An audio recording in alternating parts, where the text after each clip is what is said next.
Fingerboarding League Fingerboard Podcast. I'm your host, Levine Cunningham, and I'm excited to be chatting with Noah Utterback of STB. Hey, Levine, how's it going? For you guys that aren't familiar with Noah, Noah is also known as stb.bush on Instagram. Noah, thank you for coming in on the podcast today. Thank you for having me, letting me rep Ohio here. Yeah, it's being in the Midwest. Ohio is there's a lot of Ohio jokes, but Ohio is no joke when it comes to fingerboarding. I can tell you that. That's right, man. Ohio's a really big slept-on region. There's so many little isolated pockets of people, and I just wanted to try and bring people together so we could start making that bigger impact. So I think we've got the ball rolling on that, and more people are starting to recognize Ohio's pretty big, especially with it being so close to Pittsburgh and having those guys come out to us. It's a pretty decent sized scene. So when we're talking Ohio, we're talking pretty much the Cleveland area specifically. Yeah. A lot of us are driving from people are driving from all corners of Ohio, but since I'm in the northeastern Ohio and Cleveland area, that's where I'm having people coming to meet me in that spot. A lot of my buddies are out either on the west side, farther towards Sandusky and Port Clinton.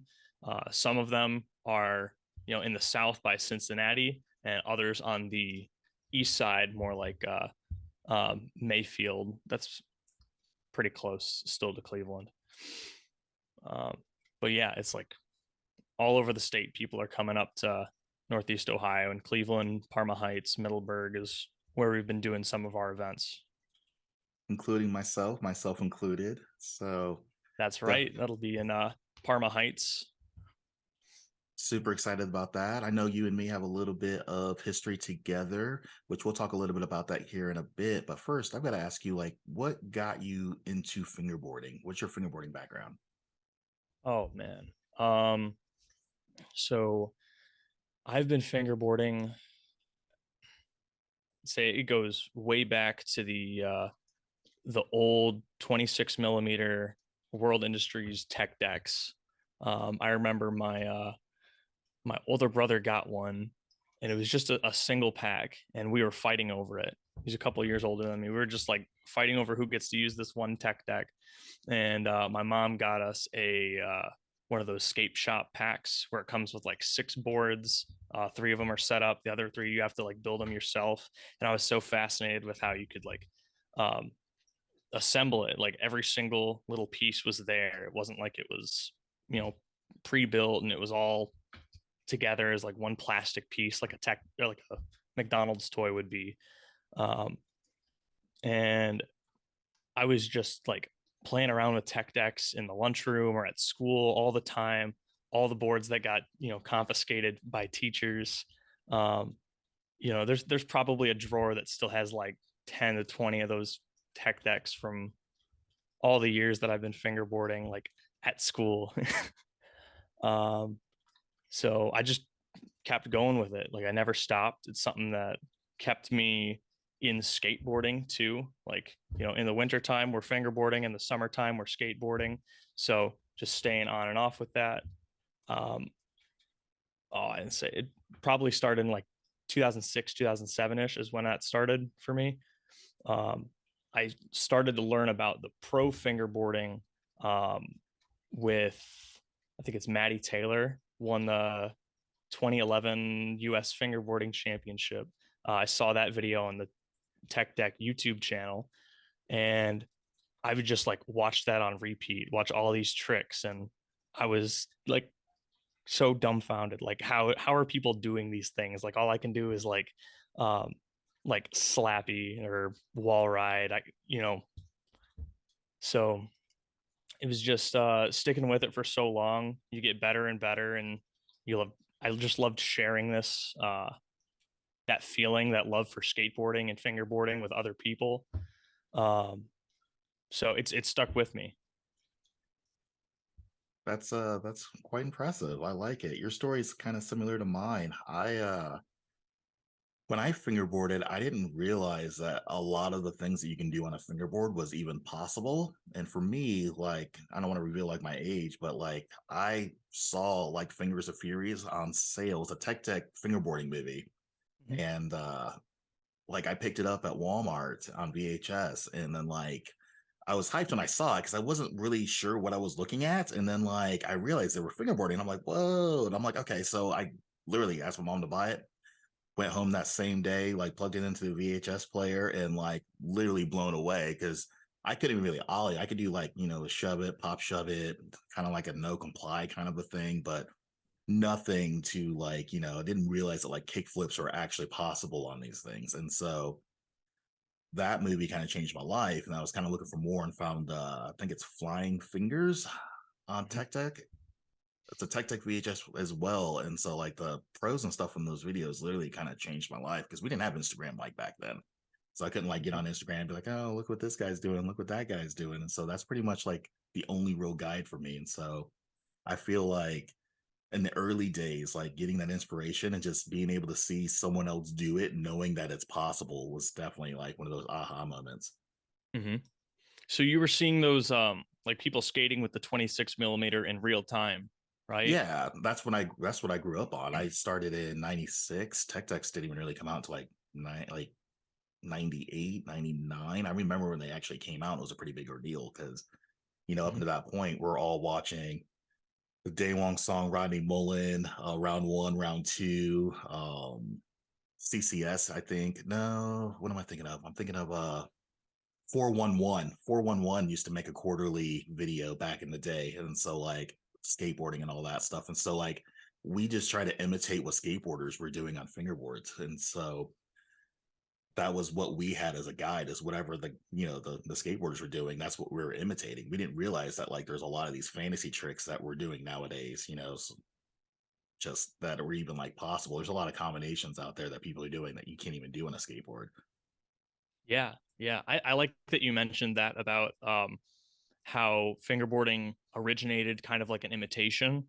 Like it was you're trying to emulate or copy the style of real skateboarding.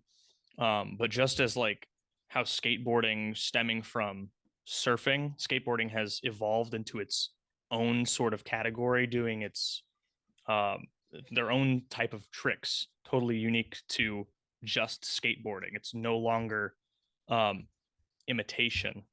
Fingerboarding is doing something similar with the types of tricks um, and the style that some people have, where um, it's fingerboarding is finding itself as like a seriously recognized skill toy, like a kendama or a yo-yo, where you can do tricks that aren't about just looking realistic. You can do things that are just crazy combinations, unrealistic, defy gravity, but they're fascinating from the perspective of someone who can like appreciate juggling or um, other skill toys. No, I agree 100%. I am struggling with Kadamas myself. I am they make it look so easy. And like I feel like that's how people look at like when I'm like fingerboarding, people like, how are you doing that? And so I'm slowly getting better at katamas and some of these other skill toys and stuff like that. But I mean, like I get it. The struggle is definitely real. I love the fact that like when you're fingerboarding, style to me is probably the most important, but it's like some of the stuff that it's like it's not about doing a tray flip. I say it all the time. It's like it's literally about doing the best, cleanest, most floaty, buttery tray flip possible. And so it's one of those like if you can't like master the style of it, it's like that's what your overall goal for me is like that's what I work towards. Mhm. Yeah, I love that feeling of like when you start to really get into your flow, you're in the zone and you're just practicing the same trick over and over. You get to a point where um, it's like you're thinking and you're seeing in a higher refresh rate, kind of like everything's in slow motion, Yeah, but you're working with it, you know? I feel Um, that. I don't know how to explain that really, but like those little micro movements that are really hard to explain. Um, it's like you can feel those tiny adjustments that you're doing to try and like tweak that trick or alter the style just a little bit. And it just comes from tons and tons of practice. You just keep doing it over and over and over again, and until it's just like second nature. That's how I am. I've been struggling with switch and nollie tricks, which most people usually do. But like I've been doing like a switch 5-0, switch flip out. And like so I'll hit it like not like consistently. I'll probably like, one out of like 4 or 5 tries. But like when I hit it, it's always like trash. Like it's not even like acceptable. And like I can't go to bed until like I hit like the cleanest switch 5-0, switch flip out. And so like I'll be there for like 30 minutes just on autopilot, just one after another until like I land a very clean version of it. And so like just landing a version of it, not good enough for me. Like it's gotta be like it doesn't count. It only counts like to me, like if it's just overall just style, just crazy buttery. Yeah, exactly. It's not done until I say it's done. Exactly. It's got to be the way that I'm aiming for it. You strive for that sort of that perfection. I keep looking down. I just have this board with me right now, and I'm just thinking about those things as I'm saying them, and like how you flip and such. And then for those Um, that aren't aware, we've got a combo of the year. We launched that last week. So this is a SLS style video submission contest. So we're giving out $1,000 cash plus prizes from 7 of our sponsors. I wish I would have had that list here, but I know Black River's on there as a sponsor, Teak Tuning, Noise Fingerboards, Famous Decks, Level Up, Muck Fingerboards, and Curved Fingerboards. I think that's everybody. I think I nailed it. I nailed it. So if you guys have not submitted a video clip, basically just record it, no music added, and submit it to USAFBL underscore COTY on Instagram. This is a year-long contest. We've got the tour coming up this summer. And then literally like combo of the year is going to be ramping up. So tell all your friends, get all your buddies involved, start learning, start practicing, and basically let's get ripping here in about end of August. So Noah, yeah. how did you get into hosting your own fingerboarding events? Like, how did you go from I'm a fingerboarder slash skateboarder into like I want to like host an event? Well, so take it back to um, we'll say start of pandemic. Um, at that point, I was bigger into skateboarding than fingerboarding. Um, but because of the isolation, all that extra time at home and um,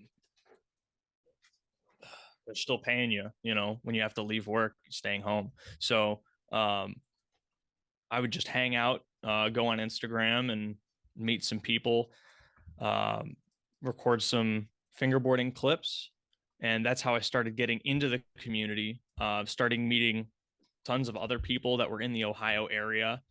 And it's when around that time, I think is when I found your post about a tour or an event in Indiana. So I went out to that event. I met like 6 different dudes that were all from Ohio, all the guys I was mentioning about in the Sandusky, Mayfield, and Cincinnati area. Um, so we all started talking about how like there's nothing going on in Ohio. And I hadn't known it at the time, but apparently there were things going on like several years before. Um, but everything was so infrequent and on a much smaller and personal scale, like just inviting people over to the house. But there was never a big public event. Um, so I saw what you were doing and I wanted to bring that into Ohio. Uh, and at first, what I wanted to do, I just wanted to have you come to Cleveland. And I remember talking to you about it, and you're like, dude, where's the like I believe you, but where's the proof? You said like we need to have some you know some people to actually show up at host an event first, and then maybe we'll get on the tour, right? So I do the first TriStar event. I reach out to everyone off of I went to everyone I was following on Instagram and asked like every single business, like, hey, I'm doing an event. Would you be able to sponsor us, provide some sort of product? I'll I'll share and post your stuff all over the place. Um, so that's how we got going with that first event. And I wanted to take it a little bit bigger. Oh, I should go back just a step. So with a lot of that product, we did a raffle, and I wanted to use that money to make a replica ramp of the TriStar mini ramp, like something scaled down to fingerboarding size, that people could see and skate like in the skate shop. That's the ramp that you're talking about from the last event that I personally went to. Yes, that was at Changa. So that was because I had to show it off somewhere, you know. I had to bring it out to the event. Um, so we raised enough money from that raffle to buy up all the materials we needed to build this ramp. I reached out to Don Billington. He was he is a very talented ramp builder in the Ohio area. If you've ever skated a ramp in Ohio, well, if you skated in Ohio, there's a good chance you might have skated something he's touched. And if he's touched it, it's quality. Like he does not let anything slip by him. It's only top-notch stuff. When we started working on this project, he said, you know, it's going to be good or we're not doing it. So I reached out to him. I said, hey, would you like to, would you help me with this? And he was interested. I think it took maybe like 5 or 6 Saturdays in the summer. Went out to Home Depot or Lowe's, wherever, to get all the parts we needed, and we built it with the CNC machine in the garage. I'm very, very grateful for all of his help with that. It's So you guys personally built that? yeah, it was me and Donnie, just the two of us. That's insane. For those that are listening, or if you guys are watching the YouTube version of this, I'll put some pictures of this. I don't even know what to call it. It's not really like a half pipe. It's like its own. It's gorgeous. It is absolutely gorgeous. So if you're listening to this, definitely switch over to the YouTube version. Check out what we're talking about and the quality of this ramp, obstacle, park, whatever we want to call it. Vert is kind of weird how you pretty much classify it anyways, but I mean, the quality of this is easily comparable to Black River. Like this thing is immaculate. Thank you. We worked really hard on it. Pretty much everything on the like the technical side of this, about how to build it and what to use, was all from him. I really just provided the input as to what is appealing to fingerboarders. Like, how do we need to change the original design of this to make it acceptable for a fingerboarding experience? Because not everything scales down exactly the same way. You know, like when you look at a fingerboard, these are closer to like a 10-inch deck instead of like an 8 or 825 like most people would be skating. These are really wide. Like if they were scaled up to real skateboard size, it would be a cruiser. So with that, we made some adjustments to this. I have this in another tab if you want me to pull that up, or are you going to put those in post? We'll put those in post. Okay. Yeah, this ramp is actually designed after another ramp that Don built in Avon. That's on the west side off the coast of Lake Erie. So he already had the design. We just had to tweak it a bit to make it work for fingerboarding. And I'm incredibly proud of it.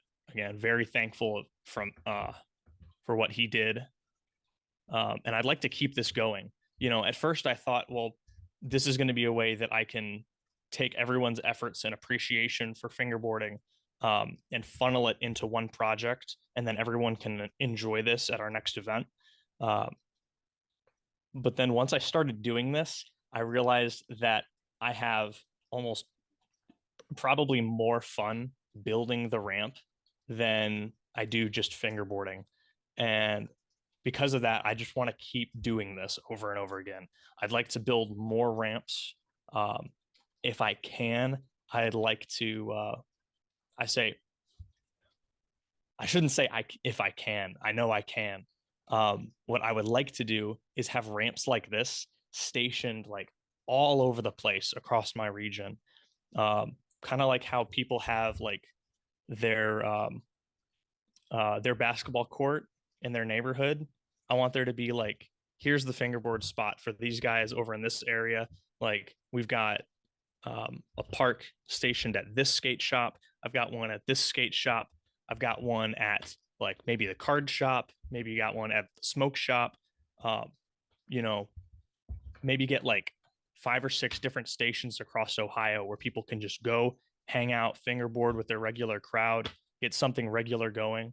Um, I just want to get the ball rolling for more people to feel like, well, we can do this ourselves too. We can form our own clubs and expand this community.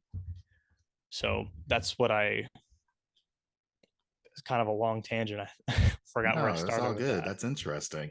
I like that would be like an amazing world where you can basically just kind of go on a website and literally just look for already established like little fingerboard spots that you can just pull up to, anybody from the public can just pull up, and there's just whether it's a concrete outdoor park or whatever, like the thought process of that to me is that's amazing. Like I would love to be like, oh, I'm going to Houston, Texas. Like, I wonder what's going on in Houston. You'd be like, oh, there's like 4 or 5, like, outdoor, like just concrete parks or whatever that, you just pull up and go sesh, kind of like parks or frisbee golf, or, you just like, oh, there's these cool things that are all over the place. And so, like, if we can figure out a way to, like, not like, me and you, but maybe like a bunch of people just figure out a way to, like, hey, we should do like 2 or 3 in every state or something like that. That'd be like an amazing, like America would be like, just the thought process of it just be amazing to me. Yeah, man. That idea sort of comes from my background with STB. So I don't really talk about that much on social media or Instagram, but STB is actually not really fingerboarding related at all. That's the name of my esports crew.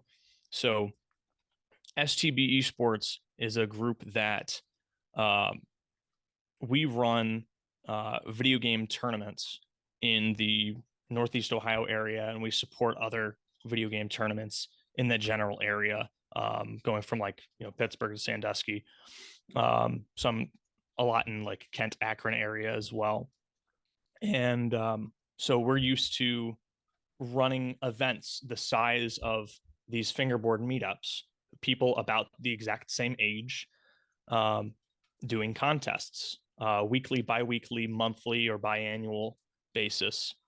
Um, and we have a structure in place for the gamers to go out to a different city, know exactly what's going on because the groups are already established, and say if I was visiting family in Iowa or Tennessee, if I just go to a different state, I know where I can go to find people that are playing games in that area that I can play with them in person. So I want to try to get some sort of structure in place like that for fingerboarding. And I think by stationing these ramps at different locations, that's going to be kind of like a beacon for people to kind of meet up naturally. And then from there, they meet each other, they make their own discords, they get together. Um, and that's how it's just going to grow and grow. Like everybody's doing this, well, everybody's fingerboarding. Um, like there's so many people that are doing this and they're just not talking about it. You know, it's been such a hush thing through our like um we'll say between like middle school time to now, where it's cool to do it because of TikTok and Instagram and it gets bigger. Um, People were just so hush about it because it was like a embarrassing nerdy sort of thing. But now, um, if you just see one other person doing it, that gives you the confidence to pull out yours, and then the next guy and the next guy. That's what happened over at TriStar. It's how I met a bunch of people because I met one guy who worked at TriStar and he was playing with a fingerboard. I pulled out mine. We start fingerboarding, and then like three more guys the same day all had them on them, and we're all having a big impromptu sesh with some Black River ramps I just had sitting in my car. Um, so yeah, dude. We just need to. I just want to find a way to get people all together. Well, that's kind of like our mission as a company and as a brand for United States Fingerboarding League is to originally like we're working on just laying the foundation for things like that to grow. But I mean, initially, like we want to basically create a league where like it is nationwide. Right now, we're theoretically doing a tour in Canada, so we might even hop over to Canada as well. But just connecting everybody together under just one set of just like the NFL, basketball, stuff like that. And so like they're all pretty much operating as one unit. And so fingerboarding, as much as I love the fact that like, you can express yourself in so many different ways, it is a very unorganized, complete chaos of an industry, in my opinion. And so if someone can kind of just step in and kind of put some way, just kind of organize it just a little bit, bringing people together and seeing where it goes. I mean, that's kind of that's our mission. That's what we try to, set out and establish. And a lot of people kind of ask me like, how do we get United States Fingerboarding League in our city? And you are living proof right now that if you basically follow a few simple steps, like United States Fingerboarding League can actually pull up and do an event in your city. And so, like, I think it was like 2, 3 years ago, I met you at an event in Indianapolis, and you're like, oh, how do I get Ohio on the map? And I'm like, United States Fingerboarding League doesn't really like start like an area. Like, we don't like just, pick a random city and just be like, hey, we're going to like establish it. Like, we're a company that kind of comes in and like grows an already existing scene. And so if there's already a scene there, we consider it as a stop, like a place where we can actually make it a stop on the tour. And so we don't really start, stops from ground zero. We kind of, if you can couple events, something like that every single year that happen in that city, you can get at least, 30, 40, 50 people to show up, then we would definitely consider it being a tour stop. So I know that if you guys are out in an area where we have not even considered, start like a meetup and kind of see what happens and kind of grow your own area, become like a industry leader, and then from there we can grow into bigger things. It's just someone's got to get the ball rolling. It's basically how everything works around us. And Yeah. so Noah started his own first I think it was the TriStar event like 2 years ago. Mm-hmm. And then he did Changa last year. And so he got it to a point where like, hey, like I personally went out there and I was like, huh, look what Noah's doing. I'm like, okay, okay. So let's do a collab. Let's do a collaboration event. And so we've got Noah, STB, and United States Fingerboarding League doing a collaboration fingerboarding stop Cleveland on the tour. So this is going to be June 25th of this summer, hosting this in the Cleveland area, and could not be more stoked. So we're excited to further grow the Cleveland area and get things more established, get more people that didn't know that, Noah's even doing stuff. And so by doing the collaboration, we're reaching more and more people in that area. And so when we leave, like Noah's probably going to have 2 or 3 times the turnout that he was having beforehand, just because of the reach and stuff that we have. So we're excited to be a part of the Cleveland area, putting Ohio on the map. And so that's all literally thanks to you, Noah. Thanks. Yeah, it's each event one after the next is each one is just helping expand um that visibility. More people are finding out about it. Even the people that weren't there each guy that did go there, he's telling 10 of his friends that he went there. He posts on Facebook or on Instagram, hey, I went here, I got these clips, I got this board. So the first one was a decent size. The second one was fantastic.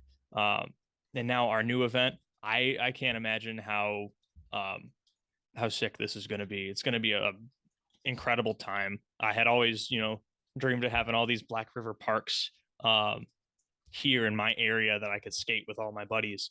The closest, the shortest drive to get to all of that is 5 hours to you in Indiana.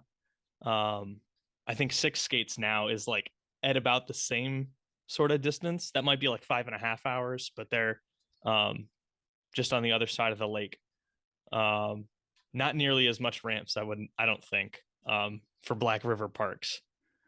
Not quite. I think me and Mike are the leaders in private collections of Black River parks. Yeah, definitely. Oh man, I want to go to that event so bad too. That one in Mass. Man, We're excited. We got a lot of stops. We've got a lot of collaborations. Six Gates out in Canada. Like, we're excited about that tour stop as well. I've never put an entire country basically on a tour, so this is definitely a first for me. And so we are just it's exciting. It's definitely exciting. So Noah, tell me about this Kingpin Truck Company. okay. So this is a brand new project I'm working with. So there are a few different Facebook groups for fingerboarding. There's like Worldwide Fingerboarders or Fingerboarding Underground, and I found someone on there who was posting pictures of some designs that they were making in CAD, and they wanted to start making a product, and these drawings looked incredible. Like, he was doing a fantastic job with this. So I reached out to him and I said, hey man, I have to get involved with what you're doing because I think this is going to be big. So we start talking more and more about the product. I'm giving him insight as to what fingerboarders are looking for, like in terms of like what it's supposed to feel like, the preferred sizes of things. And so um, after, I think it's been a while now, but now we've got some real prototypes of these trucks that we're going to once we start making these, we're going to go live as soon as they start coming out. But these are going to be some revolutionary trucks. I think I'll send you some pictures of it in a bit, but these Kingpin trucks, a little bit taller, they have there's going to be a Kingpin that you can have inverted or regular. You just flip the Kingpin, so it goes from looking like a Black River to dynamic or vice versa. You don't have to switch out the Kingpin. It's the same piece. You just take it out, put it through the base plate on the other side. So we're talking like probably like a hollow base in order to have the Kingpin head underneath to make it Yeah, regular. underneath. Yeah, you just Interesting. take it out from the top and then you put it in from the bottom. Um, and so that's only one of the big innovations. For one of the problems that we saw is that um, if you want inverted or regular, you have to go to either dynamic or Black River, or the other brands, other options. But it's one or the other. You couldn't have both in one. And so we found a way to do that without compromising any quality. But that's only one of the innovations with this. The other really big change that is totally unique, I don't believe anybody else is doing this at all, aside from maybe handboards and real skateboards, is we're putting lock nuts on the screws through the the base Base plate? plate. Okay. So what this accomplishes is there are no threads in the base plate at all. You will never uh, have a base plate that um, gets Stripped out? yeah, you can't strip your base plates anymore because there are no threads to strip. You just put the bolt on there, you screw it in, and it's on. At worst, if you did, um, if you used some other type of hardware that got stripped when you're using this, you just swap out the screw or the nut, and you keep using the base plate. The base plate will never go bad. That's kind of ingenious.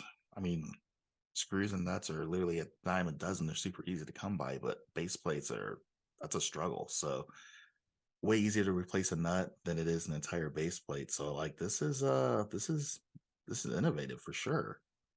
Is this looking to come out this year, or is this still Yes, we are looking to have this out this year. We're hoping to have these drop sometimes in the, we'll say, summer. That's our goal here. Summer to fall, we might have some more going on. Um, but these trucks, we want to get rolling with these as soon as we can. Um, you can see progress of this on either our Instagram or our Facebook. That's just Kingpin Truck Co. on Instagram, and on Facebook. That's also Kingpin Truck Co. And you're hearing it first right here on the podcast? This is exciting. yeah, this is previously unannounced. Um, very few people have heard about this before this podcast. It was kind of just a um, word of mouth on the low. I let a couple friends know that something big was coming, and here it is. We're making pro grade fingerboard trucks in house. This is all done in the USA.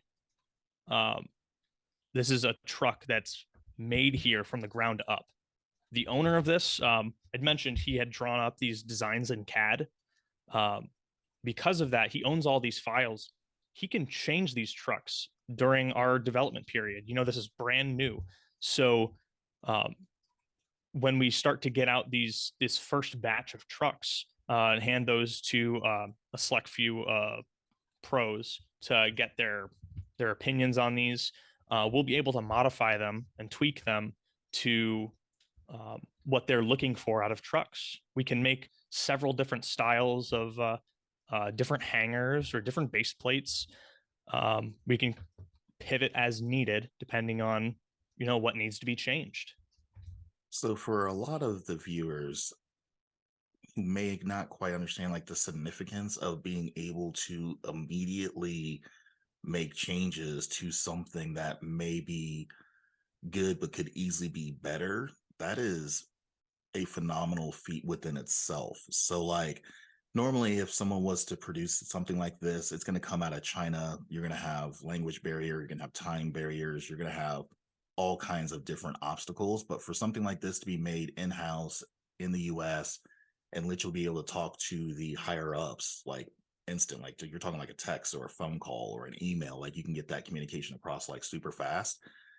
That leaves very little like time for errors. And if there is errors, they can be quickly addressed and quickly just like you're talking about being able to perfect a product very, very quickly when you have 100% control over it. And so this is exciting. This is some amazing stuff for sure. Yeah, like you said, total control over this whole design and production of this product. Um, and this is coming from skateboarders and fingerboarders. There's no like um, greedy businessmen, in the mix. This is just like we appreciate the art of skateboarding and fingerboarding, and we want something that's going to feel authentic, something that looks authentic. Um, that was the original idea behind the lock nut on the base plate. Um, it wasn't the idea that they weren't going to strip. That was um, that was his idea that he wanted to implement because it looks more realistic. And then I brought up the fact that that's a incredible solution to the stripped base plate problem that so many people have to deal with. I have, so that has been a pretty notorious issue for the community. A lot of people don't realize that, like, because of these trucks and the screws are so small, they are very easily, you can over torque them and you can basically strip out screws. You can strip out base plates. There's just a lot of, like, I mean, we're just talking about very small miniatures. And so a lot of people don't realize, like, you can only get maybe two or three exchanges. When I mean exchanges, like pulling trucks off of one board and moving it to another board. You can only do that maybe two or three times before you start to gain the risk of having those issues. And so for me, like, not a lot of people can kind of do it, but like if I buy a board, I buy a set of trucks that's specifically just for that, just to avoid those issues. And so for someone to be able to come out with a product that would hopefully like eliminate that and where you can put it on as many boards as you want is kind of a game changer. Yeah, definitely, man. Having that, no risk of stripping the base plate is definitely going to save people time and money. Um, Same goes for the kingpin, since that can be removed easily, like just like dynamic kingpins, how you can remove it off of the base plate. If something went wrong with the Black River kingpin, then that piece is just kind of done for. That's not really a common issue, but it's something that can come up. That's not replaceable, but on ours it is. I had a couple other notes I wanted to touch up on about the Kingpin trucks. Um, Yeah, let's talk so about we it. are, yeah, we already mentioned he designed them using CAD, um,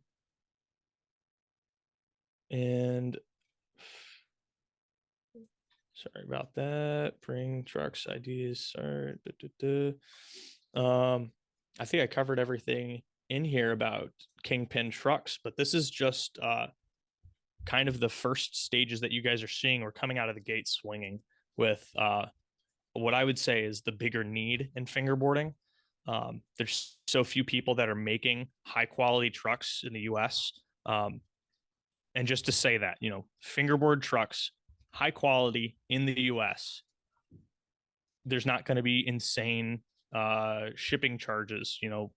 When you purchase trucks from overseas, uh, there's no, if you're buying a package from someone like Black River, those guys are great, by the way. I don't want this to be taken as me bashing them at all. We totally look up to them and everything that they've been doing over the years.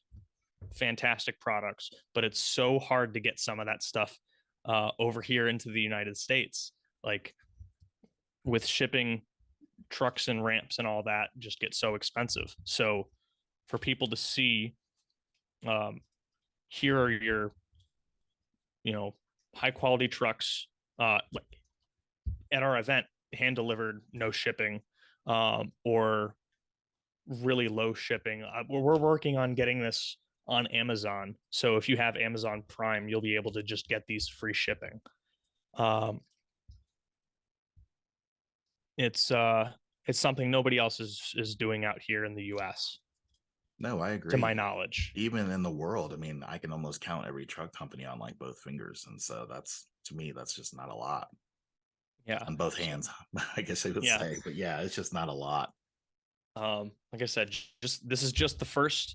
Be on the lookout for more things to come after these trucks are coming out. Um, I think we're going to move towards providing the entire package later down the line. But we'll talk about that later on, um, another time Yeah, when definitely. we're a little bit more ready for that. I would love to have the exclusive launch of just the podcast kind of launching that with more details, color combinations, stuff like that. And so I think that would be a pretty cool episode as well. Anything that we are missing before we kind of sign off? Ah, um, you know, um, for everything that I'm doing here in Ohio, um, I feel like I'm really just like I'm giving a voice to all the other different talents that are around here. Um, there's plenty of people doing their own thing and making these events what they are. I'm just gathering these people together. So there are other creators in this space that these events really wouldn't be anything without them. That includes Brandon from Lakewood. He made our first line of custom split plies for that TriStar event. Very grateful for that. All of his advice, all of his wisdom and expertise on making product and running events, and he is a true fingerboarding historian. So very grateful for him and what he's done for pretty much everyone in the Ohio scene. Is what FB? That's Jake. That dude loves fingerboarding more than I think anyone else in Ohio. This dude is at it like every single day. I just love his passion for it, and he's trying to keep going with building boards as well. Chetty from Popsicle Obstacles. This dude has drive, like serious drive. He's making top-notch obstacles towards he's between like Cleveland and Columbus, and his stuff is really good. He'll more often than not try to do some trades because it's not about the money. He just wants to make a good product, trade it for a good product, and make sure everybody's having a great time fingerboarding. So again, I love his passion, his drive. Matt from Cult. Matt makes some boards that like these are like the old school style high kicks, the old style of fingerboard, but he makes them a bit wider for us. Right now, that's one of my favorite setups that I've got going on right now is the Cult Cult 33 high mold. Definitely pick up a Cult deck. Leah from TP, she's an Ohio native. She was very supportive during my TriStar event, and during the Changa event. She was able to provide me with wheels and trucks that I was able to get out to fingerboarders at my Changa event and when I went out to Detroit. And another one here is Armada FB. He went with us to the most recent event in Detroit, Micro City Skate Jam. And he has these, well, first off, he's an incredible fingerboarder. He won that whole event. He brought with him these 2 or 3 massive 3D printed parks. And this is just the beginning of what he's doing. I can't wait until he like starts perfecting this craft. I think he's going to make some insane parks. I know I'm missing some people, like Rook. He's been inactive for a little bit. He was making some slow wear decks, like wider shapes, but he's been out for a bit.